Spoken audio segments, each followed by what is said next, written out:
Y comenzamos entonces en esta mañana de día viernes 27 de enero del año 2023, del año en curso. La Biblia dice que los días serán acortados y créame que parece que sí, ¿no? Cada vez uno tiene la sensación de que pasa más rápido el tiempo. Entre más viejo, más rápido. Cuando uno es niño, uno como que no conoce el tiempo porque no maneja el reloj. Entonces todo es más amplio, es más grande, no existe el tiempo. Te dice, tenés que venir a comer, tenés 5 minutos, para ti es una eternidad. Te pones a jugar con la muñeca y todo eso, porque el tiempo, cuando uno es niño, todo espacio y tiempo es más grande. Las mesas más grandes, todo es más grande. ¿Ah? Cuando uno va poniéndose más viejo, tiene otra percepción de la vida y los días realmente son acortados. ¡Tatán! Así que hay que aprovecharlos. Muy bien, vamos a finalizar esta semana entonces haciendo como una conclusión de todo aquello que hemos venido hablando durante la semana. Hemos dicho que es complejo poder, cierto, estudiar el comportamiento del ser humano. Es complejo determinar, por ejemplo, su inestabilidad emocional, su inestabilidad mental o sus convicciones personales. Es difícil poder determinar a una persona cuando verdaderamente está comprometida con el Señor o cuando no está comprometida con el Señor. A nuestros ojos, aparentemente podemos decir sí, esta persona está comprometida con el Señor. Pero los años de vida cristiana me han demostrado que yo me he equivocado. De hecho, yo soy una persona engañable. A mí se me puede engañar fácilmente. Porque hay gente que dice, a mí nadie me engaña. A mí nadie me engaña, a mí nadie, son como, ¡ah! ¿Ta? Yo soy engañable. Yo me he dado cuenta, o sea, yo he confiado en personas que pensé que tenían cierto tipo de vida y al final tenían una vida escondida, ¿no? Y otras personas de las cuales yo decía, no doy ni un peso por esta persona no sirve para nada y de pronto yo tengo que cerrar mi boca, arrepentirme, pedir perdón, humillarme en polvo y ceniza, porque realmente Dios me ha sorprendido. Por lo tanto, es un tema que vamos a tener que trabajar toda nuestra vida. Toda nuestra vida, ¿cierto? Primero nosotros. Procurar la llenura del Espíritu Santo. Ser llenos del Señor. Para que nuestra percepción de la vida no sea humana. Para que nuestra percepción de la vida no sea carnal. Hemos descubierto en esta semana que dentro de nosotros o en nosotros hay dos realidades. Todos aquellos que hemos recibido a Jesucristo como Salvador personal, vamos a experimentar una guerra entre dos realidades. Que es la guerra carnal, humana, ya la percepción humana de las cosas, con la percepción espiritual de las cosas, con la percepción de Dios. Dentro de nosotros, por el resto de nuestra vida, nos va a acompañar estas dos realidades. ¿Por qué? Porque aunque ya somos seres redimidos, lavados con la sangre de Cristo, el viejo hombre cada cierto tiempo tiene la tendencia, o la vieja mujer, ¿no? Obvio, también, ¿no? Tiene la tendencia a querer asomar por allí, ¿no? Y tomar dominio de nuestro mundo interior. Por eso es tan importante comprender lo que es el mundo interior del ser humano. Ahora bien, hay dos elementos más que quiero tratar en esta mañana y uno tiene que ver con el ambiente externo que impide en cierto sentido ser llenos del Espíritu Santo y que a la vez permite ser lleno de carnalidad. O sea, hay ambientes externos que impiden ser llenos del Espíritu Santo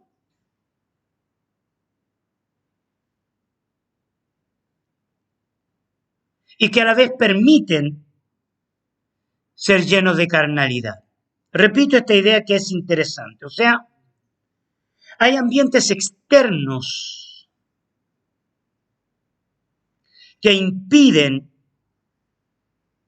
ser llenos del Espíritu Santo y que permiten ser llenos de carnalidad, de humanidad, aún siendo creyentes, ¿no? Aún siendo cristianos. Para eso, yo quiero que vayamos al libro de Segunda de Tesalonicenses, capítulo 2, versículo 7.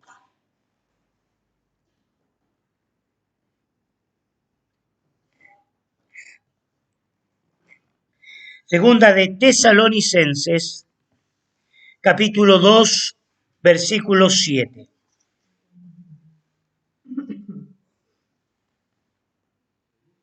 Por favor.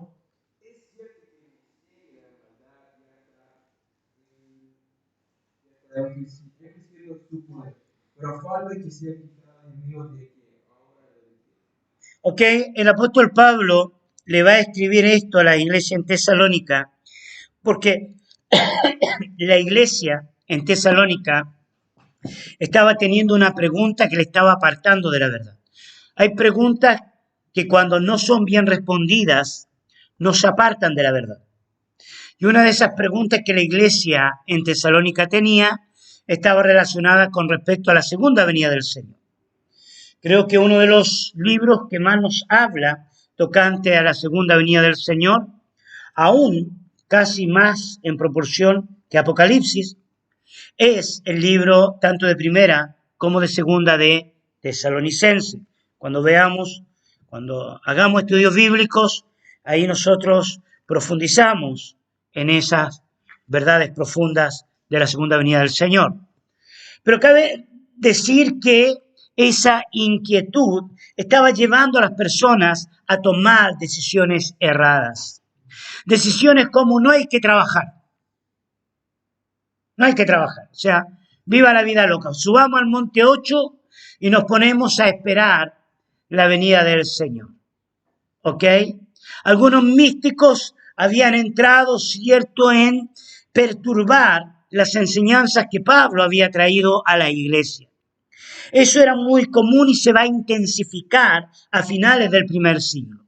Ya para finales del primer siglo había todo un movimiento gnóstico, herético, que incluso las últimas epístolas en ser escritas, como por ejemplo primera, segunda, tercera de Juan, Judas, el bueno, no el malo, y Apocalipsis, tienen esta connotación, o sea, traer claridad con respecto, ¿cierto?, a ciertas enseñanzas, a ciertas cosas que se habían metido dentro de la iglesia y que estaban queriendo separar a las personas de la sincera fidelidad al Señor.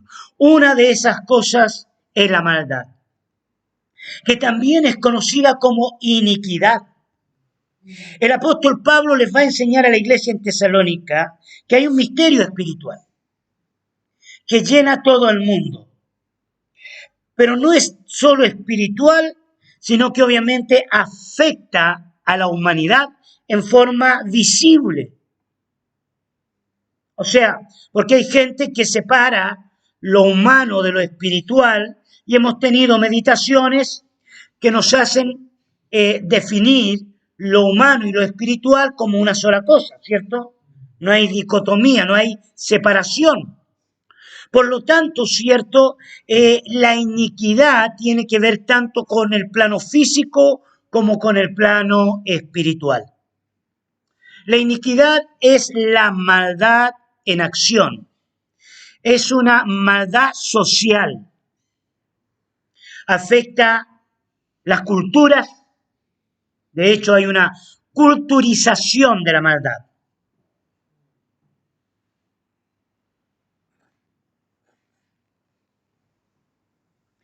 Hay una culturización de la maldad. Por ejemplo, el arte, aún la medicina,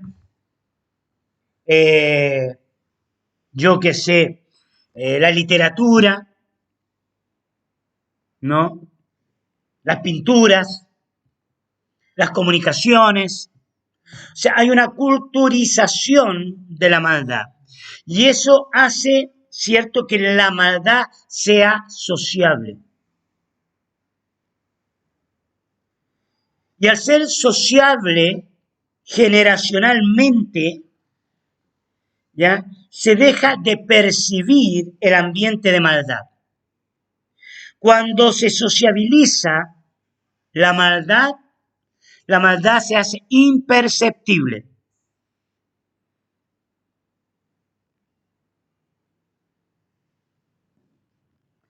De hecho, hay un denominador común en la gran mayoría de las personas que practican la maldad. ¿Cuál es ese denominador común?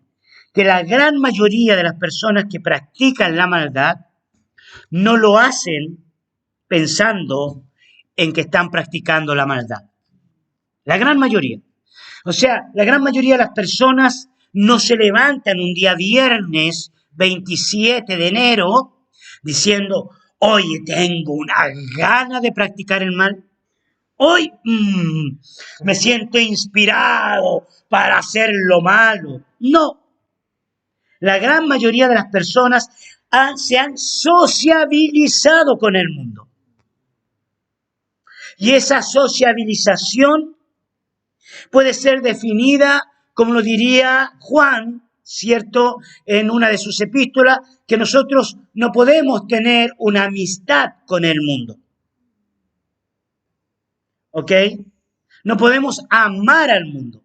En ese contexto, en eso se refiere. O sea, el problema de esto es que Pablo lo llama misterio.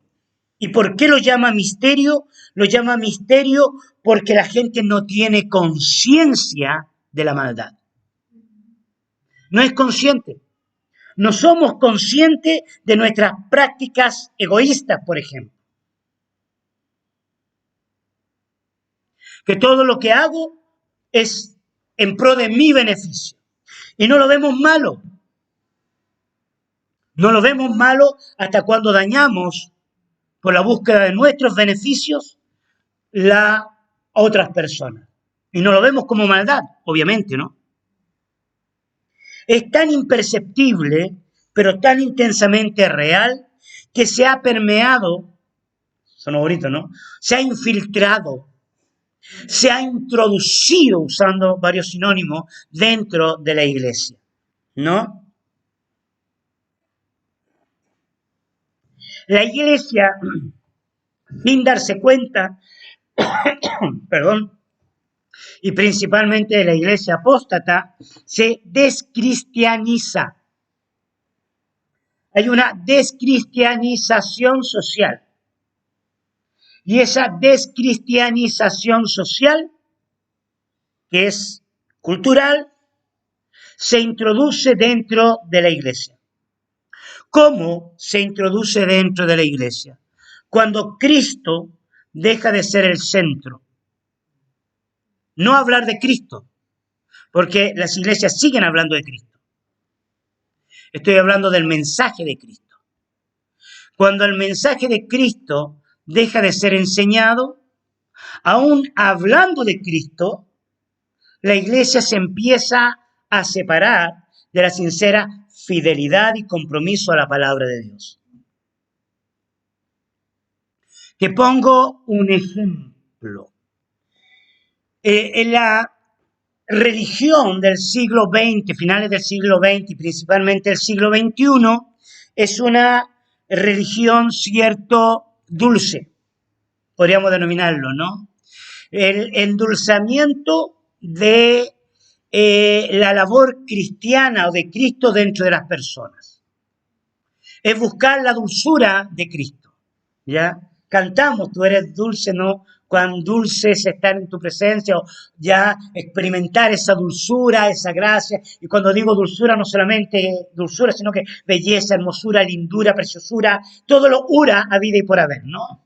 Que es romántico, casi de pareja, ¿no? Es un ambiente romántico lleno de sensaciones y de placer, ¿no? Ese placer, dulzón, lo que ha generado no es cristianos. lo que genera, cierto, es un cristianismo diabético, ¿no? O sea, la gente entra en un ambiente de necesidad de insulina espiritual. Y no puedes ver el cristianismo de otra manera. De pronto llega a una iglesia donde no es así, donde no es muy dulzona, donde el pastor predica la verdad de Dios, donde las canciones tienen como objetivo centrarse en la persona de Jesús y no en la gente. Hay personas que no les gusta ese ambiente, no les gusta. Y eso, en cierto sentido, contribuye a la iniquidad, contribuye a la maldad. Se llenan las emociones, hay engaño, ¿cierto? La gente busca el dulce encuentro con Jesús, pero no paga el costo, no vive el sacrificio, no tiene la renuncia. Empieza a ver la renuncia como algo muy negativo, ve el progreso de los otros, ve el crecimiento de los otros, ve la alegría de los otros, ve la felicidad en los otros. Pero en su propia vida ve el sacrificio, ve la pobreza, ve la miseria y se siente una persona socialmente desadaptada. El dulce encuentro con Jesús ya es la necesidad que ha infiltrado, cierto, una sociedad humanista, progresista, del pare de sufrir, ya, estatista. Cristo te va a dar lo mejor, nunca lo peor. Y se pierde de vista el mensaje del sacrificio, de la renuncia, de la muerte, de entregarlo todo por Cristo, de dar toda nuestra vida a Él. El mundo hoy quiere sentirse emocionalmente lleno. Películas, parques de entretención, eventos, iglesias llenas de luces, discursos que llenan tanques emocionales, pero ya no reproducen vidas espirituales. No las reproducen. La gente quiere sentirse cómodo con lo que recibe. Quiere la felicidad y asocia la felicidad a un estado emocional. La felicidad no es un estado emocional. Jeremías capítulo 20, versículo 8 y 9.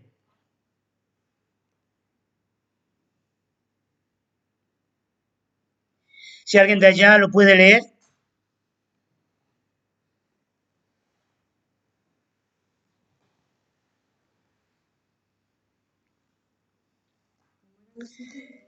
Jeremías capítulo 20, versículo 8 y 9.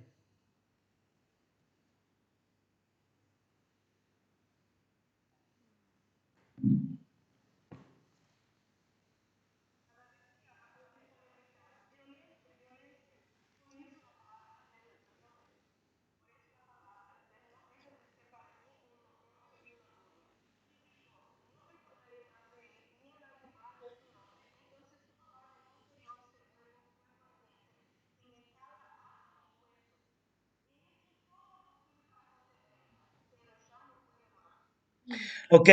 Fíjate que cuando nosotros pensamos en que arde su corazón, pensamos en algo bonito. ¿Ya? Arde el fuego, arde el fuego, arde el fuego. Canciones pentecostales de mi época, ¿no? Pero no, el fuego ardiendo que había en su espíritu era la demanda de Dios para hablar la verdad a pesar de lo que él pudiera vivir. Ese era el fuego que estaba viviendo. Por eso dice, tu palabra me es por oprobio.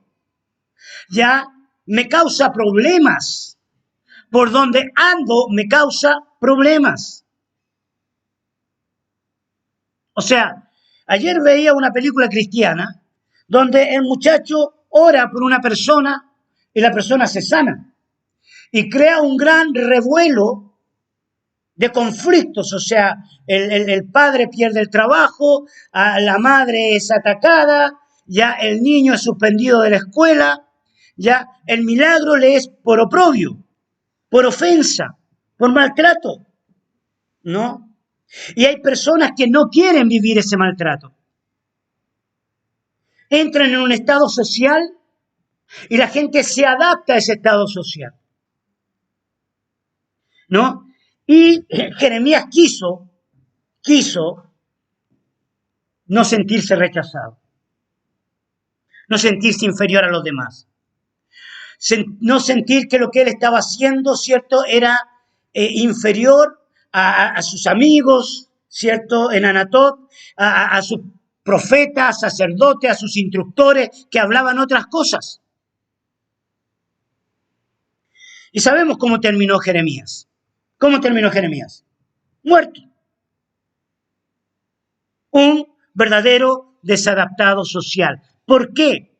Porque cuando la palabra de Dios va en contra de lo socialmente establecido, tú serás un desadaptado.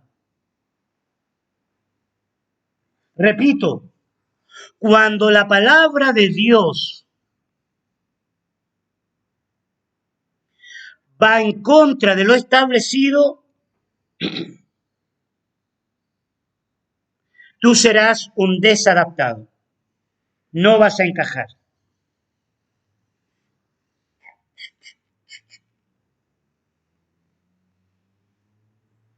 No vas a encajar. Algo tendrás que hacer para encajar. Tendrás que renunciar a una convicción, tendrás que renunciar a una palabra. Saúl perdonó lo mejor de las ovejas para agradar a su ejército, a su pueblo, siendo que el profeta le había dicho que tenía que matar todo. Algo sucede. Y ahí está la guerra. O ganarte la aceptación de las personas o ganarte la aprobación de Dios. Primera de Reyes, capítulo 19, versículo 4.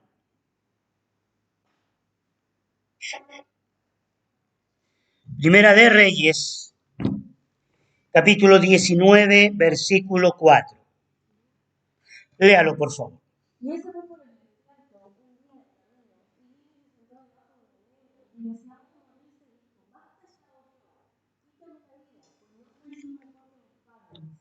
Qué tremendo, ¿no? Lo de Elías, que lo hemos enseñado y hablado un montón de veces. Por obedecer al Señor, por desafiar el statu quo, por desafiar lo establecido, se trajo tremenda guerra, compadre. Tremenda oposición, y no cualquiera, doña Gesa. ¿Sí me explico? O sea, una tremenda crisis existencial, una depresión, un espíritu de soledad, un espíritu, una sensación de miseria. Y hemos enseñado que la miseria no tiene que ver con los recursos que se posee, muchas veces tiene que ver con el estado emocional, espiritual que la persona vive. Juan capítulo 6, versículos 66 al 68. Juan capítulo 6, versículos 66 al 68.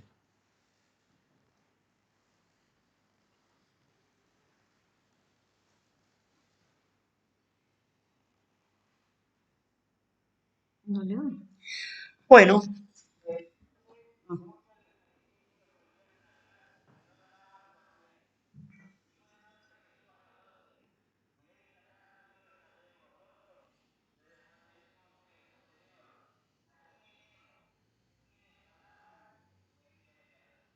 ¿ok? Entonces, cierto, el oír las palabras de vida eternas para muchos es una ofensa.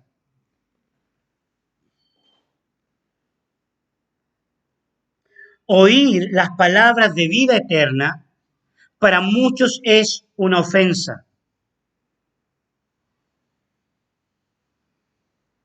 Mi iglesia era una iglesia próspera. La gente trabajaba y ganaba bien. Jucum dentro de la iglesia no encajaba. No encajaba, ¿por qué? Porque en Jocún llegábamos y servíamos, no trabajábamos por dinero y pagábamos. Hasta el día de hoy, ¿no? Hasta el día de hoy. Y eso no encajaba en el statu quo. Y yo recuerdo el menosprecio, la mirada de rechazo, la mirada de qué están ustedes haciendo ahí.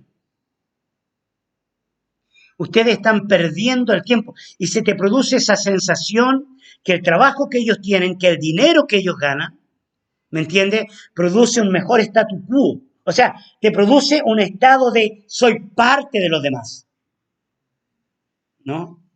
A mí me pasó con mi familia ahora todos tienen auto, ¿me explico? Y me pasó con mi iglesia. Sin embargo, pasan los años y uno se da cuenta que en el fondo, no hay mejor cosa que la obediencia al Señor. Aunque los demás no te entiendan, aunque los demás no te crean, y aunque los demás te acusen, y te sientas un desadaptado, un compañero de curso, una compañera de curso que logra, ¿cierto?, un status quo que significa un nivel social que tú no lo alcanzas. ¿Me explico? Entonces, aquí la clave es la obediencia a las palabras de vida eterna, aunque eso te resulte por ofensa. ¿Me entiendes? Si Dios te llama a las áreas de la sociedad, si Dios te llama a la empresa, a los negocios, te llama, ¿cierto?, a tener un trabajo, te llama a involucrarte en la educación, vas a recibir ofensa, porque no vas a encajar. Y el día que llegues a encajar, ¿me entiendes? El día que llegues a encajar, va a existir el riesgo que te estés apartando de la palabra de vida eterna. Por eso, los discípulos, dice allí, muchos lo dejaron. Decía, fuertes son estas palabras. Demasiada fuerte. Entonces se fueron. Ahora, toda esa gente estaba buscando a Jesús por una cosa. ¿Sabe por qué lo estaban buscando? Lo estaban buscando porque había multiplicado los panes y los peces. Porque ellos estaban buscando algo que ellos querían. Pero en el cristianismo nosotros tenemos que dar algo que Jesús quiere, no lo que nosotros queremos. Hay gente que se cansa de servir al Señor porque quieren algo para ellos. Y vivimos en una sociedad así. Esto se llama iniquidad. Es la iniquidad en acción. Es la búsqueda de la estabilidad. Es la búsqueda del confort. Jesús nace en un pesebre y muere como un ladrón.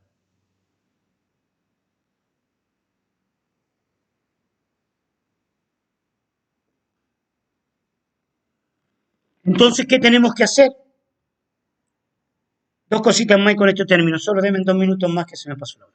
Colosenses 2:18. Total es viernes. Decíamos en mi clase, cuando era viernes, último día, nadie se enoja.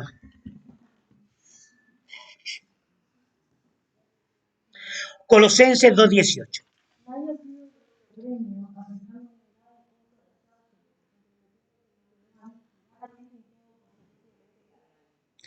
¿Ok?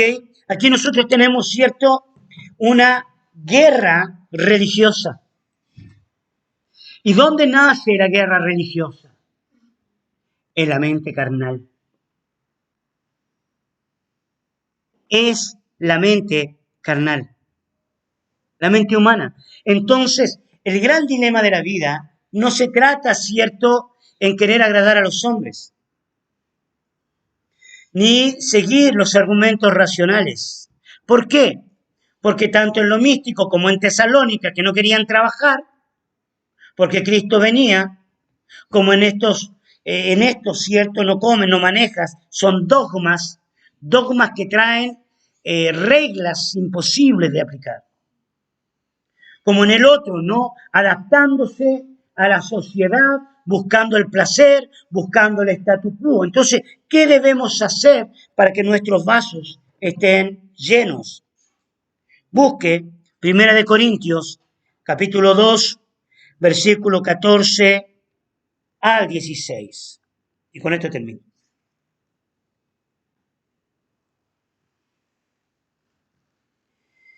Primera de Corintios, capítulo 2, versículo 14 al 16. Si alguien de allá de la chacra lo puede leer.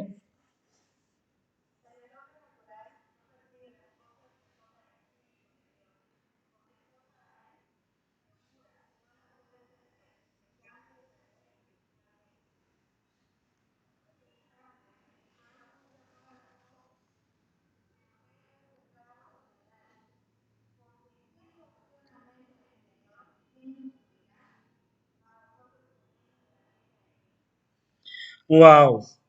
La mente carnal busca lo terrenal.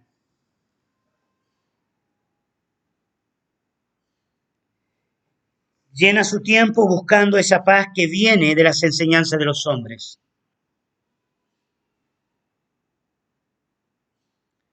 La mente espiritual sigue las ideas de Cristo,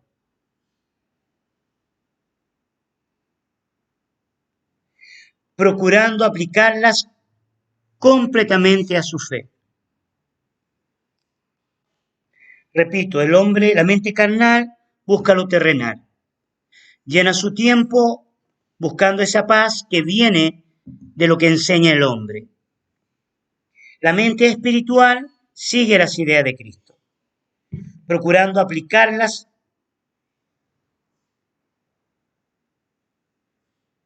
complementando su fe con su relación íntima con Dios. Complementando su fe con su relación íntima con Dios.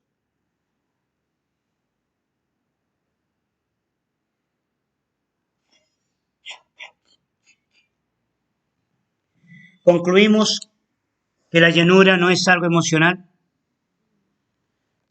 no es algo intelectual, es algo espiritual. Concluimos también que el hombre natural jamás va a percibir las cosas del Espíritu. Jamás. Para poder entender las cosas de Dios, hay que nacer de nuevo en el Señor, en esa relación íntima que produce convicción de que lo que estás haciendo es porque estás siguiendo las enseñanzas de Cristo. Amén. Paramos por acá.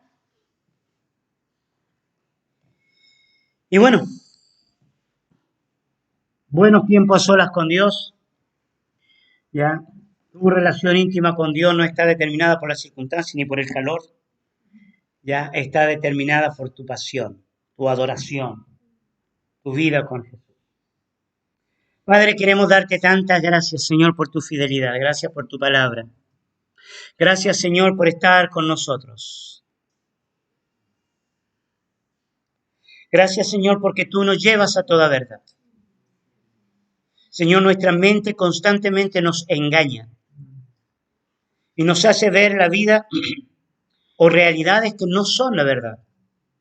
De hecho, Señor, sociedades completas han sido edificadas en la plataforma de la mentira, del engaño, de la fantasía. Y no queremos, Señor, en este siglo, Señor, entrar en esa apostasía, en ese misterio de la iniquidad, que sin darnos cuenta, Señor, de pronto estamos buscando querer agradar a los hombres y no a Dios, poniendo la mirada en las circunstancias, en las necesidades humanas y no en la obediencia a tu palabra. Señor, levanta una generación valiente, una generación guerrera, una generación que esté dispuesta a derribar los altares de sus padres, con el único propósito de agradarte a ti. Que esté dispuesta, Padre Celestial, a no buscar agradar a las personas, sino, Señor, agradarte a ti. Y aunque tu palabra sea dura, aunque tu palabra sea difícil, aunque, Señor, se levante persecución como con Elías, oramos Padre Celestial, que esta palabra no se detenga hasta tu venida.